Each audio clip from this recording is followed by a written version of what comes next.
How good it is, my beloved brothers and sisters. Mes frères et sœurs bien-aimés, quel plaisir d'être de nouveau assemblés.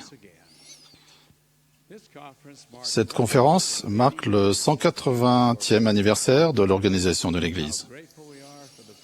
Comme nous sommes reconnaissants à Joseph Smith, le prophète, qui a recherché la vérité, qu'il a trouvée, et qui, sous la direction du Seigneur, a rétabli l'Évangile et organisé l'Église. L'Église a grandi continuellement depuis ce jour de 1830.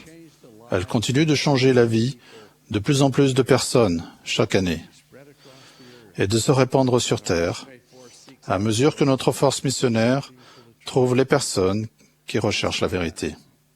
Une fois encore, nous appelons les membres de l'Église à tendre la main aux nouveaux convertis, aux membres qui reviennent dans l'Église, à les entourer d'amour et à les aider à s'y sentir chez eux.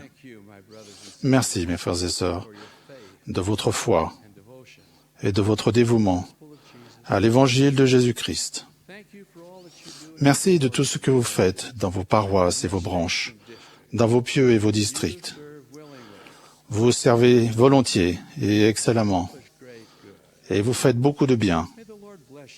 Que le Seigneur vous bénisse dans vos efforts pour le suivre et obéir à ses commandements. Depuis la dernière fois où nous nous sommes réunis, l'Église a continué d'apporter une aide humanitaire bien nécessaire dans différents endroits du monde. Rien qu'au cours des 3 derniers mois, nous avons apporté de l'aide humanitaire, entre autres, en Polynésie française, en Mongolie, en Bolivie, au Pérou, en Arizona, au Mexique, au Portugal et en Ouganda, et d'autres endroits encore. Tout récemment, nous avons aidé en Haïti et au Chili à la suite des séismes et des raz-de-marée qui ont dévasté ces régions. Nous exprimons notre amour aux membres de notre Église qui ont souffert au cours de ces catastrophes. Vous êtes dans nos prières. Nous exprimons notre profonde reconnaissance à vous tous qui êtes disposés à soutenir nos efforts humanitaires en partageant vos ressources et dans de nombreux cas, en faisant don de votre temps, de votre talent et de votre savoir-faire. Cette année, il y a 25 ans que notre programme humanitaire a été intégré à notre effort d'entraide. Le nombre de gens qui ont bénéficié de ce programme est incalculable. Nous nous efforcerons toujours d'être parmi les premiers sur le théâtre des catastrophes où qu'elles se produisent. L'Église continue de grandir et d'avancer. La construction de temples est l'indication de cette croissance. Récemment, nous avons annoncé qu'un nouveau temple sera construit à Payson, en Utah. Nous avons aussi annoncé que le temple d'Ogden, en Utah, subira de grandes rénovations. Au cours des 3 prochains mois, nous consacrerons de nouveaux temples à Vancouver, en Colombie-Britannique, dans la Gila Valley, en Arizona, et à Cebu City, aux Philippines. Plus tard cette année, d'autres temples seront consacrés ou reconsacrés. Nous continuerons de construire des temples dans le monde entier, au fur et à mesure que le nombre de nos membres grandira. Chaque année, dans les temples, il s'accomplit des millions d'ordonnances pour nos chers disparus. Puissions-nous continuer d'être fidèles à accomplir ces ordonnances pour les personnes qui ne peuvent pas le faire pour elles-mêmes. Beaucoup d'entre vous savent que, peu après la conférence d'octobre, ma chère femme, Frances, a fait une chute dans laquelle elle s'est cassé la hanche et l'épaule. Après 2 opérations réussies et plusieurs semaines d'hospitalisation, elle a pu rentrer à la maison. Elle va bien et continue de progresser vers la guérison complète. Elle a pu assister à la réunion générale des jeunes filles samedi dernier et elle envisage d'assister à une session ou 2 ce week-end.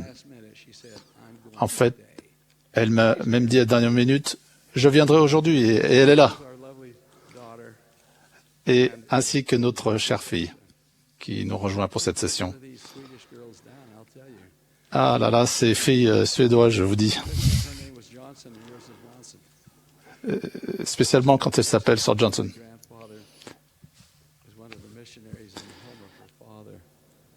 And who, with his companion, brought the entire family into the church. Et je suis reconnaissant à ce missionnaire qui a amené cette famille complète dans l'Église. He heard my name. Her father went to the bedroom and opened a drawer to a dresser and brought out some pictures. And he said, "Are you related to this Monson?" Le grand-père de ma femme a ouvert un tiroir quand il a entendu mon nom. Il a demandé si j'étais parent avec ce Monson qui a apporté l'évangile à sa famille. Il a dit, c'est un des missionnaires qui a apporté l'évangile à mon père, ma mère, à mes frères et sœurs et à moi. Où serions-nous sans lui et son compagnon? Puis, il m'a embrassé sur la joue. Sa première sortie avec la fille. Et sa mère, qui était également suédoise, m'a embrassé sur l'autre joue. Et ma chère Francis m'a dit, j'ai cherché mon manteau, nous allons partir. Francis va me rappeler ce que j'ai dit aujourd'hui. Quand nous allons partir aujourd'hui, elle va demander pourquoi tu voulu parler de cela aujourd'hui. Elle est formidable.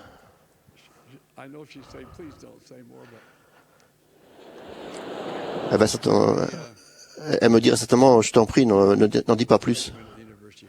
Lorsque nous étions étudiants en première année à l'université d'Utah, nous aimions autant l'un que l'autre. Et puis la Deuxième Guerre mondiale, quand j'ai dû partir,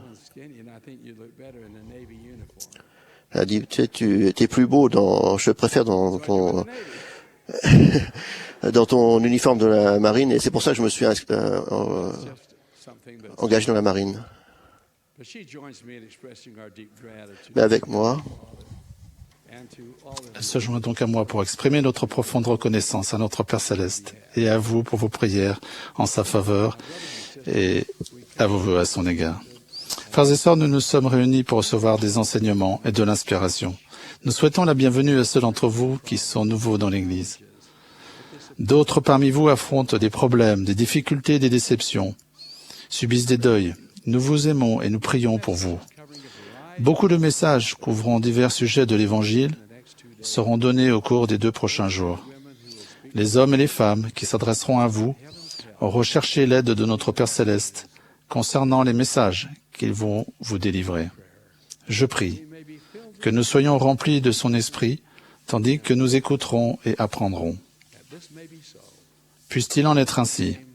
C'est là ma prière, au nom de Jésus-Christ, notre Seigneur et Sauveur. Amen.